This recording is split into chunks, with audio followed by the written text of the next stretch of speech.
அமெரிக்கானுடைய அதிபர் வந்தாருன்னா அவருடைய பிளேன் இறங்கும் பொழுது 2-3 பிளேன் இறக்குறாங்க. ஃபர்ஸ்ட் பிளேனை திறந்தோடனே பீஸ்ட் நமக்கு அவர் கார் வெளியே வருது.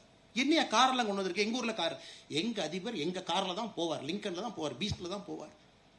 எல்லாத்தையும் இறக்குறான், செஃப் இறக்குறான், சாப்பாடு ஸ்பூனு எல்லாம் வந்து அவர் தாஜ்ல தங்குறாரா. ஒரு வாரத்துக்கு முன்னாடி தாஜை டேக் ஓவர் பண்ணி அவன் செஃப்பை கொண்டு வந்து அவன் கர்டைனை போட்டு அவன் பெட்ஷீட்டை போட்டு தான் அமெரிக்க அதிபர் வர. ஆனா நம்ம பிரதமர் வந்து ஏர்பிஎன்பில தங்கணுமா? எவ்வளவு லுல்லு பாருங்க உங்களுக்கு. இதெல்லாம் நம்ம we have to understand the context. ஒரு வேர்ல்டு லீடர் ஆன பிறகு அவர்களுக்கு பிரச்சனை இருக்கத்தான் செய்யும். இன்னும் பார்த்தீங்கன்னா அமெரிக்கா பிரசிடென்ட் ஒரு இந்தியாலேயே ஒரு ஹோட்டல்ல தங்குறாங்கன்னா அது எந்த நாடாக இருந்தாலும் அவங்க யாரும் ஒட்டு கேட்க கூடாது என்பதற்காக ஒரு பிளாங்கெட் கொண்டு வர்றாங்க. அந்த ரூமை ஃபுல்லா போர்த்திடுறாங்க. ஸோ எந்த எலக்ட்ரானிக் இன்டெலிஜென்ஸும் உள்ள வேலை செய்யக்கூடாது என்பதற்காக ஒரு பிளாங்கெட் கவருக்குள்ள தான் அவங்க மீட்டிங்கை நடத்துறாங்க. எவ்ரிதிங் கம்ஸ் ஃப்ரம் தேர். அந்த லெவலுக்கு ஜியோ பாலிடிக்ஸ் போயிட்டு இருக்கு.